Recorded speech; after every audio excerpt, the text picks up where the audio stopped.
Good morning sa inyong lahat, mga kapuso, and welcome to Pinoy MD. Good morning sa iyo, Doc. Yes, good morning at good morning po sa ating mga avid kapuso na committed sa ating quest for continued health. No? So Yes. magandang umaga po sa inyong lahat. Alam mo, Doc, ha, at mga kapuso, kung meron ho kayong lakad, naku, ipagpaliban na muna yan para naman mabigyan pa Bakit? namin kayo ng dagdag kaalaman pangkalusugan. Kasi importante ho na ma-share natin ang pagiging healthy sa buong family natin, di ba? Siyempre, pinag-uusapan natin kanina, Doc, ang pangangasim. Sigmura. O, pangangasim ng sikmura natin. Napaka-importante ho na alamin natin kung ano nga ba ang nagkukos ito. Kasi alam nyo, mga kapuso, sa pag-aaral ho, 25% ng mga Pinoy ay nakakaranas ng hyperacidity o yung tinatawag po natin na acid reflux. Yung tipo hubang nakakaramdam ba kayo, yung parang bumabalik yung may acid sa inyong saliva?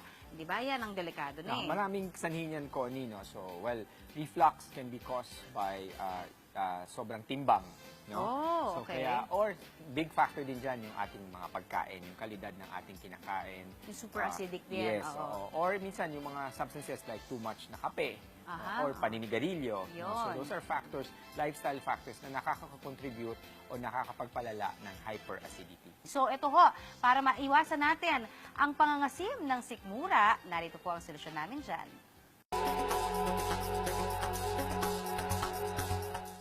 Kahit pa gustong-gusto ni Jashmir na uminom ng kape, kumain ng paborito niyang pagkain maaanghang, di raw niya magawa. Paano naman kasi, kaunting tikim lamang ng mga ito, siguradong mamimilipit na siya sa sakit ng tiyan. Para siyang iniipit na pinipiga, tapos umaakit siya sa dibdib ko na para siyang heartburn, ganun.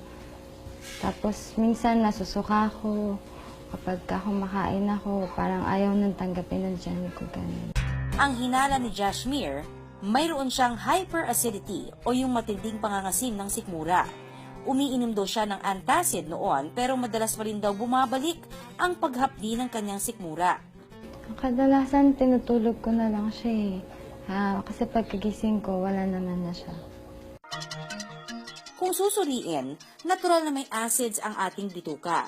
Tinutunaw ng mga ito ang ating kinakain para mas madali nating makuha ang sustansya mula sa ating mga kinukonsumo. Pero kung minsan, masyadong tumataas ang antas ng acid sa ating tiyan.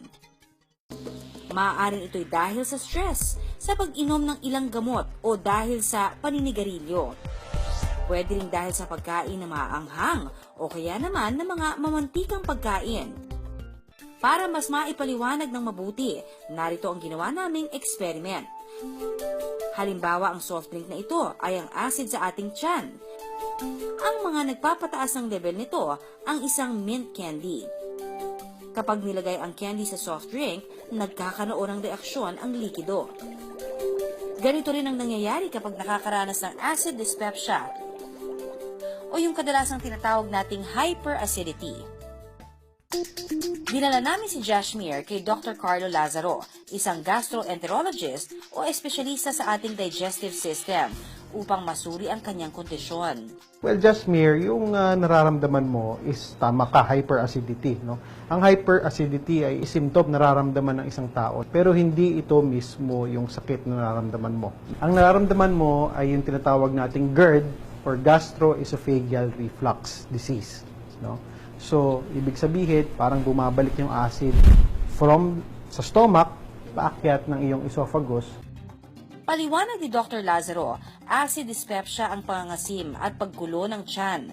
Kung nagdudulot na ito ng pagbalik ng acid mula sa sikmura palabas ng bibig, gaya ng nararamdaman ni Jashmir, ito ay ang tinatawag na acid reflux. Kapag may kasama na itong pananakit ng dibdib, kahit na wala namang sakit sa puso, heartburn ang tawag dito. At kapag ang isa hanggang sa lahat ng ito ay patuloy na nararamdaman ng mahigit sa 2 linggo, may GERD na ang isang tao.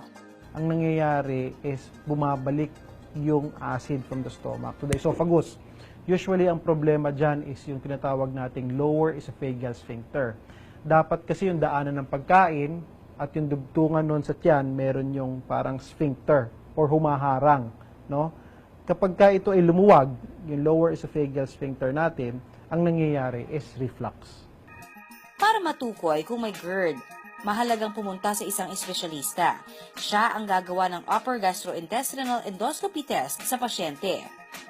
Sa dulo niya, mayroong digital camera, meron ding channel para makakuha tayo ng biopsy, meron ding water para hugasan yung view niya.